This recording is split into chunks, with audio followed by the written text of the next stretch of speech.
In this video, we're going to use the bind columns function in the dplyr package to combine two files left to right.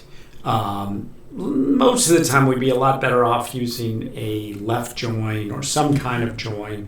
But sometimes we just have two that we want to just put right next to each other. So we can use the bind columns, and we'll show an example here.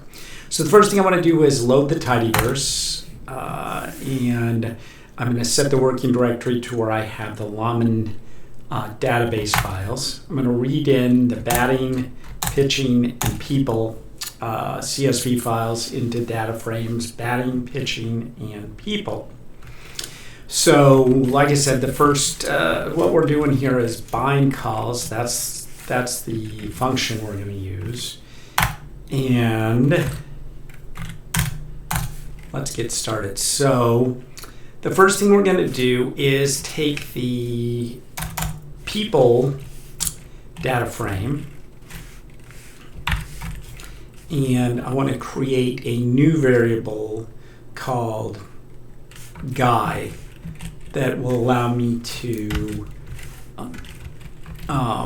search for a guy by first name and last name. So use the mutate function to create a new variable. Guy equals, I'm going to use the paste function to paste name first and name last.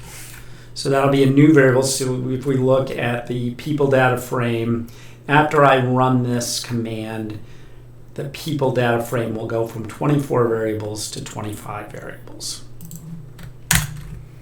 And we see that it does. We open people, and the last column is guy, and that's got the first name and last name.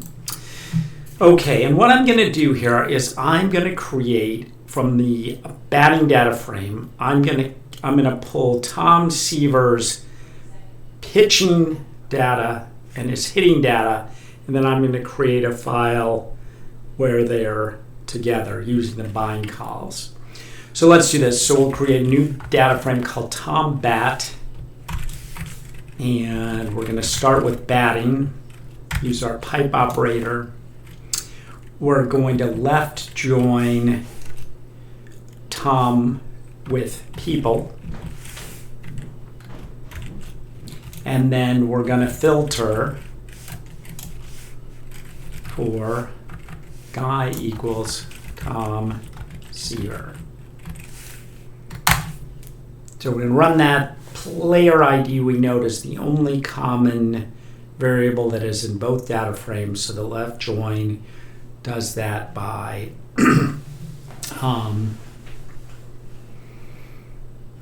player ID. So we look at Tom Bat, 22 observations, 46 variables. So these are all of Tom Seaver's batting stats. Tom Seaver was a big pitcher in the 60s and 70s. Let's do Tom Pitch. We'll start with pitching. Control-Shift-M for the pipe operator, and we'll left join that with people. And we'll filter for guy equals Tom Seaver.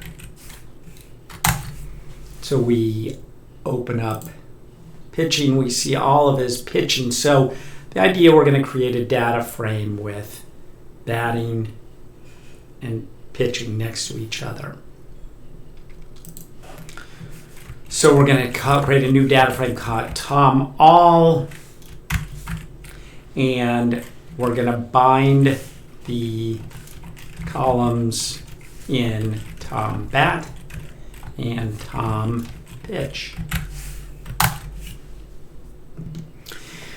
We can see Tom All has 100 variables, 46 from batting, 54 from pitching. So if we are open Tom All, we can see that player ID is going to be repeated, and all the variables that are similar are going to be repeated.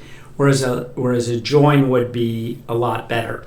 But there would be times where I just create, say, a vector for every year that I wanted to bind there. So there are a lot of uses of bind columns. This isn't a particularly good one, though.